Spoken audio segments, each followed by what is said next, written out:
নমস্কার, কেমন আছো সবাই? পাখি কিচেনের ব্লগ চ্যানেলে তোমাদের অনেক অনেক স্বাগত জানিয়ে আজকে চলে এলাম ঝিঙের পোস্ত রেসিপি নিয়ে। আর এই ঝিঙেগুলো দেখতে ছোট, কিন্তু এটা খেতে দারুণ টেস্টি হয়। এটা আমাদের বাগানে হয়েছিল, তো আমি বাগান থেকে পেড়ে নিয়েছি। ছোট্ট একটু জায়গা আছে, আমি সেখানে সবজি কিছু লাগিয়েছিলাম, তো সেই গাছেই ঝিঙে হয়েছিল। তো আমি দুটো করে তুলেছি, তো সেই জন্য আমি ভিজে রেখেছিলাম। আর এই জন্য একটু মানে সেদ্ধ হয়ে গেছে। তো যাই হোক, এটাকে আমি ভালো করে ছুলে নিলাম, ধুয়ে পরিষ্কার করে নিব। আর কাটার পরে আর ধুবো না এটাকে। তো যাই হোক, এটাকে ধুয়ে নিয়েছি। এবার এখানে দেখো আমি পরিষ্কার করে নিয়েছি। আমি এবার 4 ফালি করে কেটে নিব।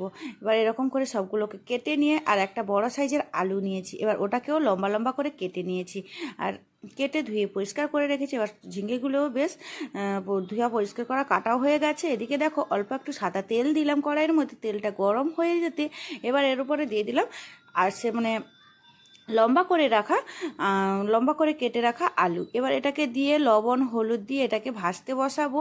এবার দেখো এটা অল্প একটু ভাজা হয়ে গেলে এর উপরে ঝিঙেটাকে দিয়ে একটু ভাজা ভাজা করে নিব, কারণ ঝিঙেটা এমনি একটু সবুজ সবুজ গন্ধ করে।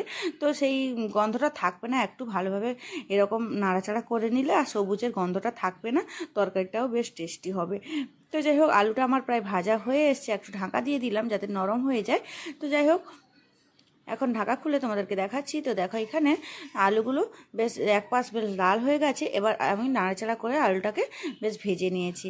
এবার বেশি একদম ভাজবো না, যেহেতু এটা ভাজা না, এটা তরকারি হবে, সেই জন্য। তো এবার ঝিঙেগুলোকে দিয়ে দিলাম।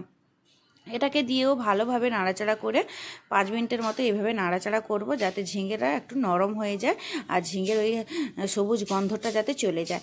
এভাবে নাড়াচাড়া করতে থাকবো।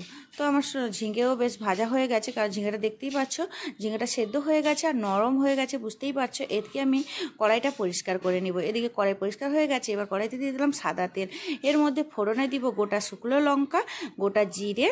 এবার দিয়ে দিল 5 ফোড়ন আর দিয়ে দিব বেটে রাখা আদা। এবার আদাটাকে দিয়ে এবার নাড়াচাড়া করব, মশলার সঙ্গে কষাবো। এবার আমি দিয়ে দিব একটা বড় সাইজের টমেটোকে কেটে রেখেছি, ওটা দিয়ে দিলাম।